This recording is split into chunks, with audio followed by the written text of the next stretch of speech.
안녕하세요, 가치남입니다. 자, 오늘 올해 들어서 가장 추운 날이라고 해요.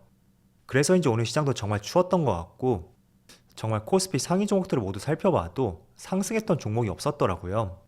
거기에다 또 금요일장이었고, 또 대주주 물량도 나올 수 있는 그런 시점이 되었던 만큼 참 시장이 좋지 못했던 것 같고, 어제는 조금은 기대감을 가져볼 수 있는 일시적인 반등이 나왔다면 그 기대감을 모두 훼손시키는 개파락과 함께 종가가 거의 최저가에서 마무리가 되었습니다. 그래서 코스피는 마이너스 1.8%의 급락이 나왔고, 코스닥도 마찬가지로 종가가 최저가에서 마무리되었죠. 그리고 오늘은 무려 3.3%의 급락이 나왔어요. 그리고 이어서 코스피 상위 종목들을 보면, 자, 오늘 보시는 것처럼 1% 안쪽으로 빠진 종목이라면 오늘 선방했던 종목이라고 볼 수 있고, 대체적으로 2%, 3%그 이상으로 낙폭이 나오기도 했습니다. 그리고 코스닥도 마찬가지로 전 종목이 파란불이 들어왔고, 코스닥은 3% 안쪽으로 빠졌다면 오늘 선방했던 종목이라고 볼 수 있어요.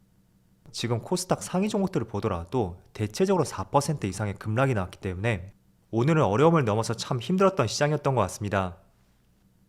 자, 그리고 코스피의 수급을 보면 오늘도 기관에 많은 순매수가 들어왔고, 외국인의 소폭의 순매도가 나왔어요. 일반적으로 이런 경우였다면 상승적으로 기대를 해볼 수가 있었는데, 오늘은 아마도 개인들의 적극적인 시장가 매도가 나오지 않았을까 라고 생각하고 있습니다. 어쨌든 어제 대주주 관련 이슈가 확정이 되었던 만큼 그 물량들이 오늘부터 나왔을 가능성이 있고, 자, 이틀 전에 한번 살펴보세요. 이때는 기관의 매수가 더 적었었고 외국인의 매도세는 상대적으로 더 많았습니다. 오늘과 비교해서요. 그렇지만 지수는 4포인트밖에 하락하지 않았었죠. 그렇지만 오늘 같은 경우에는 무려 43포인트의 하락이 나왔고, 개인들의 적극적인 시장가 매도가 한몫을 했을 거라고 저는 생각이 되더라고요. 그리고 코스닥도 외국인의 순매도가 있었지만 기관 쪽에서도 매수세가 들어왔기 때문에 이게 3% 이상의 급락이 나올 수 있는 그런 수급은 아닌 것 같아요.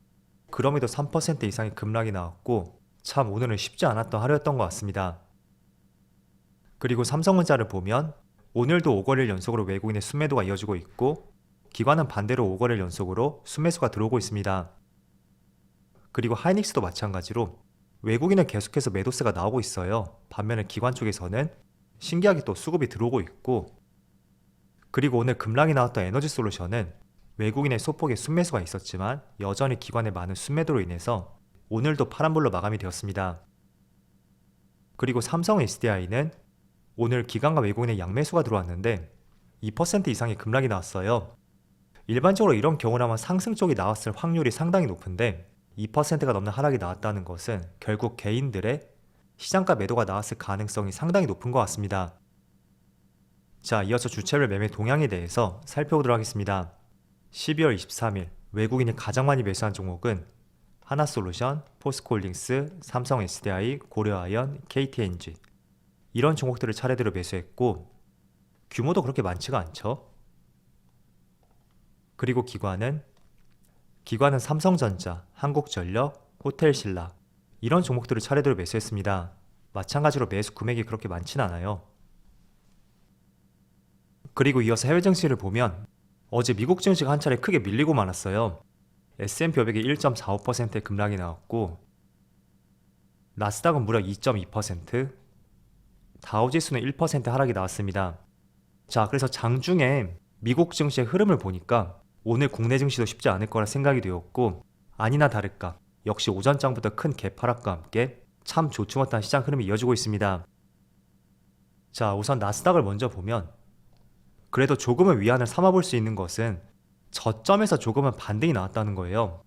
물론 이런 부분이 국내 시장에 영향을 미치는 것 같진 않지만 어쨌든 10,000포인트 초반에서 저점 매수가 들어왔을 가능성이 있고, 그런 관점에서 본다면 과거에도 10,000포인트 초반대에서 강하게 반등이 나왔던 시점이었습니다. 이때도 그랬었고 이 당시도 한 차례 강한 반등이 나왔었죠. 물론 지금도 반등이 나올 것이라고 단정지어 볼 수는 없겠지만 10,000포인트는 심리적인 저항선이 될 수 있을 것 같아요. 우리가 주식을 투자할 때도 보면 9,990원에서 만원이 되었을 때 그 위를 뚫고 올라가기가 상당히 힘들다는 것을 알고 있고, 반대로 내려올 때도 그게 참 쉽지가 않죠. 그래서 최근에 며칠 동안 크게 급락이 나왔던 만큼 10,000포인트 초반 부근에서는 한 차례 반등이 나올 가능성도 있고, 반대로 10,000포인트가 깨진다면 심리적인 저항선이 깨졌다고 볼 수 있기 때문에 지금의 하락폭보다는 보다 빠르게 하락이 나올 가능성도 있습니다. 그래서 이거는 정말 우리가 원치 않은 스토리니까 다음 주에는 10,000포인트를 지지로 삼고 반등이 나올 수 있기를 한번 기대해 보겠습니다. 자, 그래서 어쨌든 미국 증시가 살아나야지 국내 증시도 살아날 것이고, 그 안에 있는 개별 종목까지 또 상승이 나오는 게 일반적인 경우잖아요. 그래서 오늘하고 다음 주까지 어떤 흐름이 나올 수 있는지 같이 한번 체크를 해보면 좋을 것 같아요. 그리고 추가적으로 아시아 증시를 보면, 자, 일본 니케이도 1% 가까운 하락이 나오고 있고, 대만도 1.1%, 그리고 상해 지수는 보합권에서 움직임이 나오고 있네요. 자, 저는 어제도 한 차례 말씀을 드렸지만 내년에 경기 침체가 온다고 하지만 그걸 상당 부분 상쇄시킬 수 있는 것이 바로 중국 시장이라고 생각하고 있습니다. 그래서 얼마나 중국이 코로나를 잘 대처해서 안정적인 위드 코로나로 갈 수 있는지, 그게 상당히 중요할 것 같고, 보다 안정적이고 빠른 시일 내에 위드 코로나가 자리를 잡는다면 우리가 생각했던 것보다 시장에 덜 빠질 가능성도 있습니다. 이거는 제 개인적인 생각을 말씀을 드리는 것이 아니고요. 전 세계 공급망에 있어서 상당 부분이 중국에 집중이 되어 있어요. 그리고 수요 측면에서 보더라도 전 세계 인구의 거의 20%그 정도를 차지하잖아요. 때문에 중국 시장이 살아난다면 스마트폰 수요도 늘어날 것이고, 또 반도체는 정치적인 이슈가 있다고 하더라도 중국 쪽에 많이 집중이 되어 있는 것은 사실입니다. 때문에 그런 부분에서도 어느 정도 수요가 받쳐줄 수 있는 만큼 저는 중국 시장의 흐름이 무엇보다 중요하다고 생각이 되고, 과거에도 코로나 때문에 공급망이 교란이 되었을 때 중국이 많은 통제를 했었던 것이 하나의 주된 이유가 되었었잖아요. 그래서 그걸 조금은 반대로 해석해보자 라는 의미를 전달해드리고, 그래서 내년의 키워드는 중국이 얼마나 빠르게 안정화를 찾을 수 있는지, 그게 가장 중요할 것 같습니다. 자, 그리고 추가적으로 이슈를 살펴보면 어제 저녁에 금투세가 2년 유예가 되었다는 하나의 기사가 나왔어요. 그리고 주식 양도세는 현행대로 유지가 될 텐데, 작년과 비교해본다면 달라진 것이 없죠. 그렇지만 작년보다는 조금은 부정적으로 볼 수 있는 것은 이게 계속 합의가 안 되면서 대주주의 조건이 기존 10억에서 100억으로 상향 조정될 것이다 라는 여당 층의 의견도 있었잖아요. 그렇다 보니까 만약에 이런 내용들이 없었다면 미리미리 대주주에 해당될 수 있는 분들이 주식을 일부 처리했을 가능성이 있습니다. 그렇지만 하나의 기대감 때문에 처분하지 못했던 분들이 상당히 많았을 거예요. 그래서 그런 물량들이 오늘하고 다음 주 내에 집중적으로 나올 가능성이 있고, 그래서인지 오늘 다른 아시아 증시에 비해서 국내 증시가 유독 더 많이 빠지고 있는 것 같아요. 자, 그렇지만 어쨌든 이런 이슈 같은 경우에는 다시 배당락이 지난다면 나갔던 물량이 다시 매수세로 전환될 가능성이 있으니까 조금은 단기적인 재료로서 관점을 가져보시면 좋을 것 같고요. 그리고 오늘 저녁에는 미국의 개인 소비 지출 PCE 발표를 앞두고 있습니다. 개인적으로 PCE 같은 경우에는 약간의 중요성이 감소되었다고 생각이 되거든요. 지난 9월부터 한 11월 정도 인플레이션이 피크를 찍었을 때는 CPI 지수라든지 PCE 지표, 이게 굉장히 중요했었는데, 이번에 CPI 발표 당시에도 한번 보세요. 시장에 큰 변화가 없었거든요. 그래서 그런 것들을 생각해 본다면 이제는 물가보다는 경기 침체 쪽으로 키워드가 옮겨가고 있는 과정인 만큼 오늘 PCE 지표가 발표된다고 하더라도 크게 시장에 어떤 영향을 미칠 수 있는 재료가 되지는 못할 것 같습니다. 그래서 올 한 해를 정리해서 보면 1월부터 11월까지 이때는 물가지수가 정말 중요했다고 볼 수 있어요. 그렇지만 12월부터는 이 물가지수의 상단이 아닌 그 상단이 얼마나 오랫동안 지속이 될 것인지, 이제는 그게 더 앞으로 중요할 거라고 생각이 되고요. 때문에 물가지수보다는 연준이 추구하는 최종 목표금리, 이게 얼마나 지속될 것인지, 그게 앞으로는 더 중요하지 않을까 라고 생각해 보신다면 좋을 것 같아요. 자, 그래서 올해 이제 많은 이슈가 다 끝났다고 볼 수 있고, 다음 주 화요일까지 종목을 보유할 때 배당을 받을 수 있다고 말씀을 드렸고, 또 다음 주는 29일 목요일까지밖에 운영을 하지 않아요. 그래서 3일 정도 휴장이 될 것이고, 저도 이때는 한 3일 정도 쉴 수 있는 기간을 가져보겠습니다. 어쨌든 시장이 많이 어두운 만큼 이럴 때일수록 조금은 리프레시한 마음을 가져보면서 내년에 대한 계획, 그리고 에너지도 충전할 수 있는 시간, 그런 것들을 갖는 게 더 중요할 것 같아요. 그래서 여러분들도 연말 계획 잘 세워보시고요. 자, 그리고 오늘 대표적인 종목들을 한번 살펴볼게요. 삼성전자가 1.5%, 또 에너지솔루션은 2.8%, 확실히 고점을 찍고 별다른 반등 없이 계속 추세가 떨어지고 있습니다.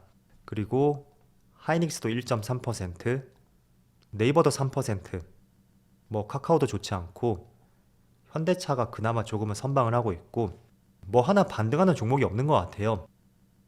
자, 일단 저는 2차전지 같은 경우에는 특히 다음 주까지는 주가가 조금 더 약세 흐름이 이어질 수 있다는 생각을 갖고 있습니다. 뭐 어쨌든 추세도 지금 좋지 않고 제가 그렇게 보는 이유 중에 하나가 대주주 양도세 회피 물량이에요. 과연 대주주에 해당되는 사람들이 어떤 종목을 많이 매수했을지 그런 것들을 한번 고민해 봤을 때는 특히 올해 강세 흐름이 나왔었던 2차전지, 방산, 또 친환경 이쪽 업종들에 많이 집중이 되지 않았을까라는 생각이 들더라고요. 그래서 특히 2차전지 같은 경우에는 방산이나 친환경에 비해서도 더 시세가 많이 분출이 되었었던 만큼 대주주에 해당되는 사람들이 많이 보유를 하지 않았을까라고 생각이 들더라고요. 그래서 특히 2차전지 관련주들 한번 다음 주까지는 조심할 수 있는 구간으로 삼아 보시고요. 그리고 LG 에너지 솔루션은 제가 누누이 말씀을 드리지만 내년에 1년 보유해서 물량이 풀리는 시점이 와요. 그래서 그 물량도 조금은 조심할 수 있어야 되고 또 최근에 기관과 외국인 수급이 참 좋지 못하거든요. 자, 연기금은 이런 구간에서 거의 매일같이 매수가 들어왔었고 외국인은 물론 이런 구간뿐만 아니라 상승 구간에서도 계속 매수가 들어왔습니다. 그런데 연기금은 이 시점부터였나요? 완전히 매도세로 전환이 되었죠. 그리고 외국인도 하락 시점부터 해서 완전히 매도세로 전환이 되었어요. 그래서 수급적인 측면도 좋지 않은 만큼 당분간의 2차전지 관련주 단순히 내 관점에서 많이 떨어졌으니까 지금 매수해보자. 그거는 적절하지 않은 시점인 것 같습니다. 그리고 대표적인 종목 테슬라의 주가를 보더라도 물론 기업 이슈보다는 오너 리스크가 조금 더 많이 작용을 하고 있어요. 최근에 트위터도 인수함에 따라서 주식을 많이 처분했었죠. 등등 많은 이슈들이 내재되어 있지만 어쨌든 전기차 대표주라고 볼 수 있잖아요. 그런데 올 한 해 주가를 보면 한때 400달러까지 갔었는데 지금은 125달러로 64%의 급락이 나왔습니다. 그래서 대장주의 흐름도 좋지 않다. 이 점을 볼 수가 있고 또 테슬라가 전기차 가격을 내리겠다는 발표도 있었어요. 2차전지가 아무리 성장주라고 하더라도 내년만큼은 단기적으로 부진할 가능성을 제시했다고 생각이 되고 그렇게 된다면 그런 재료도 2차전지 관점에서는 조금은 부정적으로 볼 수 있는 내용이 될 수가 있겠죠. 그래서 우리가 조금은 긴 시각 속에서 지금이 2022년이면 뭐 2030년까지 저는 전기차의 성장은 계속된다고 생각이 돼요. 그렇지만 2023년만큼은 다소 주춤할 수가 있다. 그 점을 한번 생각해 보시고 단순히 많이 떨어졌으니까 매수하자 라는 생각은 조금은 위험할 수가 있다. 그렇게 말씀드릴게요. 자, 오늘이 올 한 해에 있어서 가장 추운 날이라고 해요. 다들 감기 조심하시고요. 또 이제 일주일밖에 남지 않은 한 해인 만큼 내년에는 더 좋은 시간들이 펼쳐질 수 있기를 제가 기원해 드릴게요. 자, 그럼 오늘 영상 여기서 마치도록 하고요. 언제나 여러분들의 성공 투자를 기원하도록 하겠습니다. 감사합니다.